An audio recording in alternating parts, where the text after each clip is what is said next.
بچه تا حالا شده شما بخواین یک کاری رو انجام بدین، یه حرف رو به یه آدمی میزنین و اون دقیقاً از حرف خودتون برای علیه خودتون استفاده کنه؟ حالا چه به حق چه به ناحق. داستان امروز دقیقاً یکی از همون مشکلاته. لطفاً با من همراه باشین تا این مشکل کامل براتون بازگو کنم. سلام به همگی به پارانورمال، خوش اومدین. اسم من پارمیسه و امروز اینجاییم که یکی از مشکلات مردم رو کامل براتون بازگو کنیم.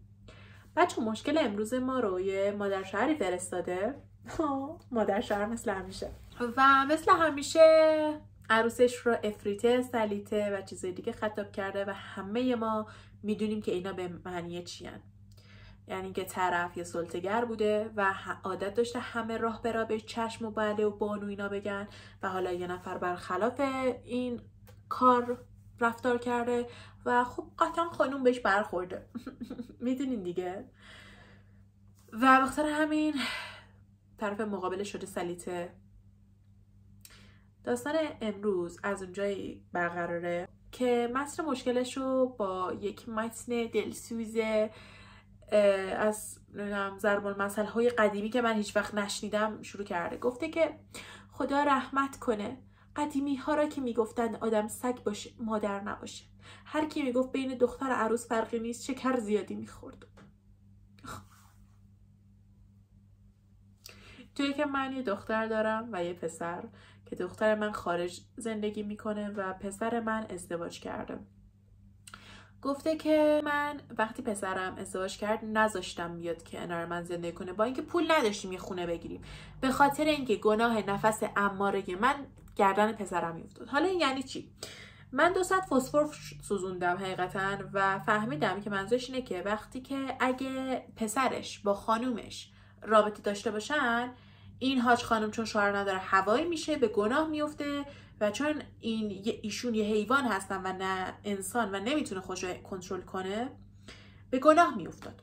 در صورت بگذاریم اینطوریه که آره من به خاطر اینکه نمیخواستم گناه کنم نذاشتم بیام خونمون و اینطوریه که مغازه پسر من نزدیک خونه منه. حالا من بعضی موقع براش غذا میفرستم، بعضی موقع اون میاد خونه من غذا میخوره، ولی من غذا درست میکنم پسرم بخوره جون بگیره بره سر کار، ولی اون لقمه میکنه میبره برای دختر مردم. من اصلا راضی نیستم. اون حلال نیست، اون حرومش بشه انشالله. در مورد عروسش در این حرفا رو میزنم. اوکی. اینطوری که من چند بارم بهش گفتم و گفته بودم که راضی نیستم حلالت نباشه، ولی خب بگذریم. یه روزی با خواهرم رفته بودم بازار، خواهر خیر ندیدم. این حتی به خواهرش هم همچین صفاتی رو نسبت میده. من کسی به خواهرم بگه بالا چشم تو ابروه تیکه تیکش میکنم به معنای کلمه. من حالا توی خلوتمون میتونیم هر چیزی رو بگیم، ولی نه وقتی که دارم یه متن رو تعریف میکنم جلوی جمع یا هر چیزی. خواهر خیر ندیدم یعنی چی خواهرت خیر ندیده؟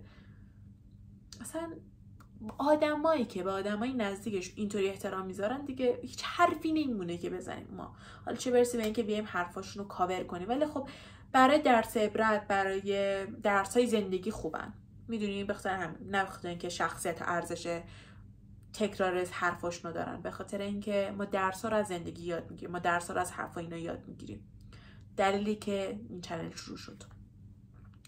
و اینجایی که ما بازار بودیم و خواهر خیر ندیدم گفت بریم خونه میثم همون پسرشه که کار میکنه و اینا.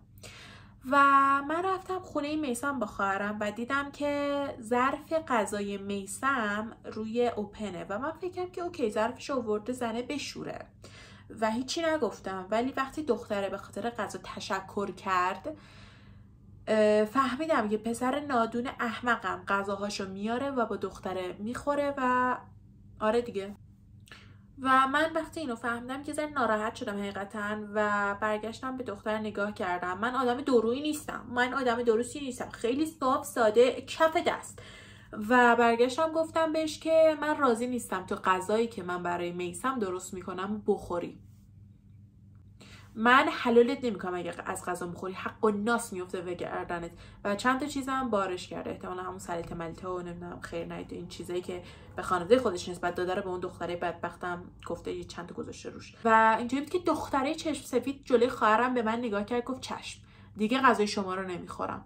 ولی این خونه‌ای که ما توش هستیم خونه پدر منه و از اونجایی که نمیخوام حق و ناسش گردن بچهای دیگه‌اش باشه، چون این خونه هرچی نباشه حق هم هست دیگه، حق بچهای دیگه‌ش هم هست، میگم خونه رو ازمون بگیره، چون تأمین خونه کار وظیفه پسر شما بوده که مثل اینکه این وظیفه رو خوب برآورده نکرده. در هر صورت وقتی شما راضی نیستین من یه لقمه بخورم، چرا پدر من باید راضی باشه که دامادش مف بشینه تو خونش؟ کارما در 100 ثانیه. حالا من نمیگم، ولی بعضی موقع خودتون باید تبدیل به کارما بشین. خدا بهتون زبون داده، دست داده، پا داده و این چیزا رو نباید همینطوری برای بنمش گذاشتن استفاده کنین و اینجا رو گل بگیرین. وقتی میبینین یکی داره حقتون رو میخوره، اگه میتونین تمام تلاشتون رو بکنین که حقتون رو بگیرین. اگه نمیتونین که اون وقت بگین کارما. بعضی موقع کارما رفتارها و صحبتهای خود شماست. از حقتون دفاع کنید، انقدر نگین کارما. درس شماره 2 از این متن. و اینطوریه که من پسرم الان میگه که تو باید خونه تو بفروشی، منم یه خونه بگیرم، چون تو باعث شدی من از خونه بندازم بیرون، من از جو پرت کنن. یه حرف اشتباه تو باعث شد که بخوان خونه که توش بودیم و ازمون بگیرن. یا باید خونه رو بفروشیم ما خونه بگیریم، یا منم میام خونه بابام زندگی میکنم و خواهرش هم با داداشش موافقه. و اینطوریه که من نمیخوام خونه که اینجا بچه‌هامو به دنیا آوردم، بچه‌هام بزرگ کردم، در دیوارش پر از خاطره است و بفروشم و از یه طرف دیگه نمیخوام که اونا با من زندگی کنن. من چیکار کنم؟ تو سرتو بذار زمین بمیر. Good ending. وقتی دیگه داری چرت و پرت میگی انتظار نداشته باش که مردم جلوت هیچی نگن. تو الان میتونی بری از دختر معذرت خواهی کنی، بهش بگی که اشتباه کردی، معذرت میخوای، متاسفی و از خودخواهیت بوده همچین حرفی رو زدی. و اگه دختر قبول کرد این ماجرا قائله و ختمه به خیر میشه، اگه نکردم باز حقته. تا تو یاد بگیری که هر حرفی رو، هر چرت و پرتی رو به عنوان حرف، به عنوان صادق بودن به همه نزنیم. خواهش میکنم.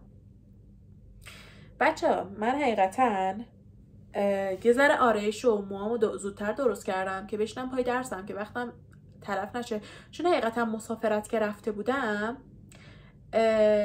حد مجاز غیبت 3 جلسه است، من 5 جلسه غیبت کردم، بعد فقط 1 جلسه رفتم و الان هفته بعدی ما میان ترم داریم و من کلا 1 جلسه بیشتر تو کلاس نبودم و الانم باید برم سر کلاس. Is not beautiful? Is not great? آره خلاصه.